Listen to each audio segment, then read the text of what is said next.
So I had already walked over there to the edge, but then I came back to the domeme tree because they're just so good. And I'm sitting over there where the sun is going down over there, where it already went down. Can you see it? Yeah, I have to go like that so you can see it. The sun already went down, but it's still, the sky is like beautiful colors. It's like bright orange.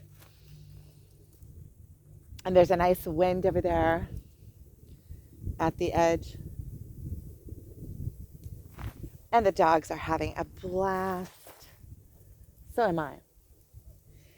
That is like less than an hour ago I was crying this out, and now I'm picking these domeme and just like feeling like one of the luckiest people in the world for having this journey. It's like the most intense thing I'm going through. You know, I was talking about paradoxes. I mean, this whole thing is a freaking paradox. Look at the emotions I'm going through. I'm going through the highs. I'm going through the lows. You know, and then once I am able to go through them all and come full circle and be able to see all truths at once, I mean, imagine how powerful that is. And it's also, it gives you as a person sound, you become sound of mind. Your mind becomes sound, like still. And so you can really see all the different directions of things and see the full circle, the full paradox, the full truth and its opposite truth, and everything on the spectrum that's in between the two truths. And so you become all-knowing, like all the way around, through all of the emotions. Any emotion, especially with the empathy, any emotion that somebody is feeling, you can already recognize and understand it. And everybody that you feel, you can go through their pain with them, because you have already known that same depth of pain within yourself. So anything that anybody comes on you, you can see where they're at and feel their emotions and know where they're headed from there, because you have gone through it yourself and you know the different stages when you pay attention. And when you go through a spiritual awakening, I mean, you know the levels, you know them intimately, you know what you're feeling, you know. That's what it is. It's waking up. It's spiritual awakening. It's waking up to truth, and the illusion falls away. And it's painful. It's painful to have to rethink everything and break down all your old habits and all your old beliefs, and be willing to fully look at that and say, yeah, I was living it falsely.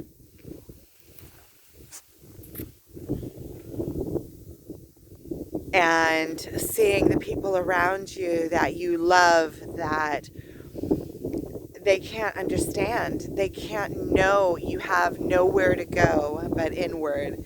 You have no one to lean on. You have no one but yourself. And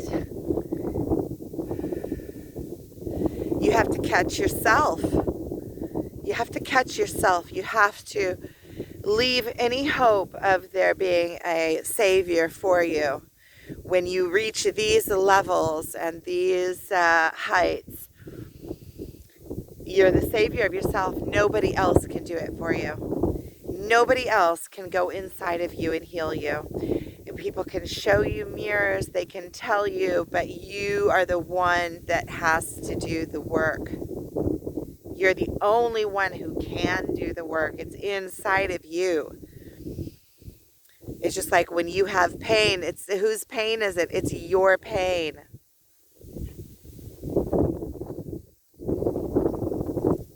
See, and then you come full paradox that we're all connected. So we're which is like the empathy.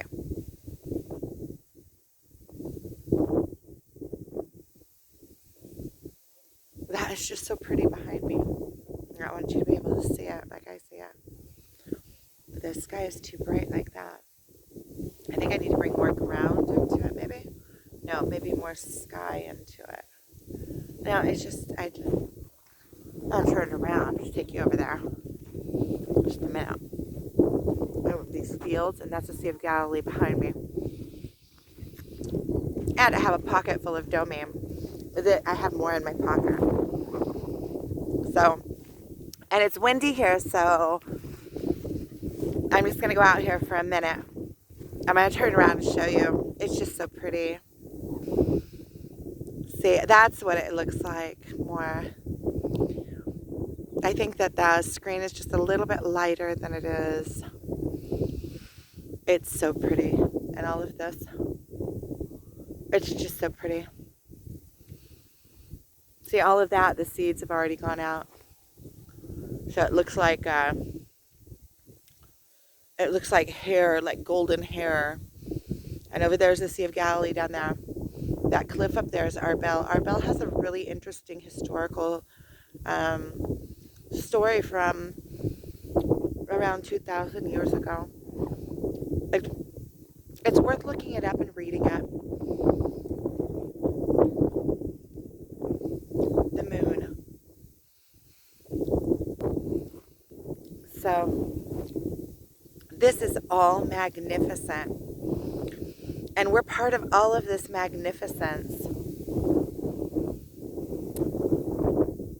And all this is an experience. I mean, just think about it. In 100 years, is anybody even going to care that I was out here at this moment on the side of the mountain talking? You know, it's like you put things into perspective. Maybe someone will remember. But will it matter to me in 100 years? All it is an experience. And there was something that I read once about this nurse that worked in a hospice with people that were on their deathbed. And she wrote a book. And one of the questions that she asked, I don't remember who wrote the book. I don't remember. I just remember the story. If anybody knows, they can write it. And she said that she interviewed these people as they were dying, and she asked them about regrets, and she said that most of the 90% of people regretted things that they didn't do. Nobody really regretted things that they did do. Did go out there on a limb and take a chance, and at the end, those little things that we seem to think are like, we take them as like the end of the world, doomsday. They don't matter all that much. It's more the experience and what we can endure. If we can endure being living on the beach for a year, then we just made our life experience that much greater. We have that in our box of memories and tools. We know what it feels like to live for a year on the beach or be homeless. I've been through that. I'm strong. I know that I can endure that. I may not want to endure it again, but I know that I can.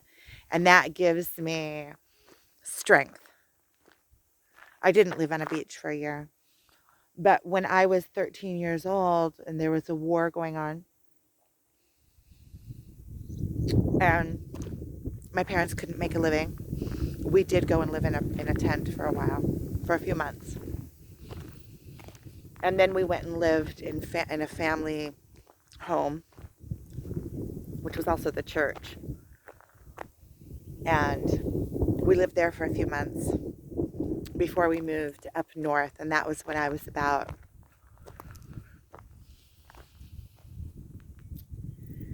I think around 15. I think it was the summer that I turned 15, so 14, 15. And when it was a move from Jerusalem area, from Jerusalem.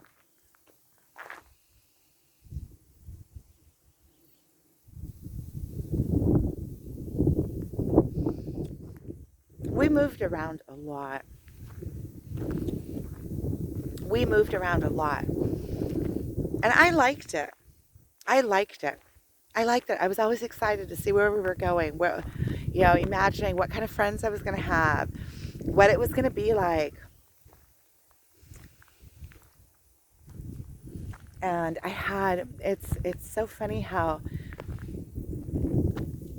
people can be raised in the exact same house with the exact same parents, same rules, and look at things totally different. I had my brother, one of my brothers, I think he had a rough time with it for years, and afterwards held onto it. But in the later years, he's given all that up. He's also doing self work, and he's a really good guy.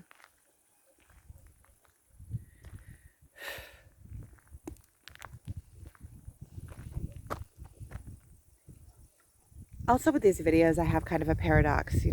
I have the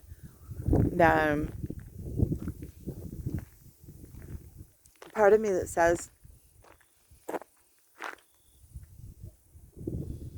like the truth. That truth is sets you free. When you're open and honest and true, it sets you free.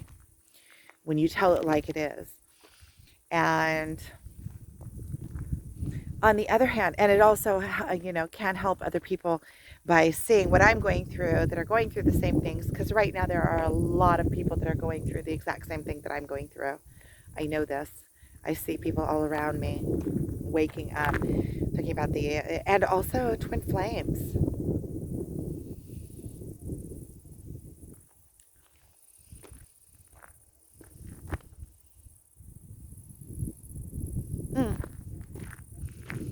I have a phone call.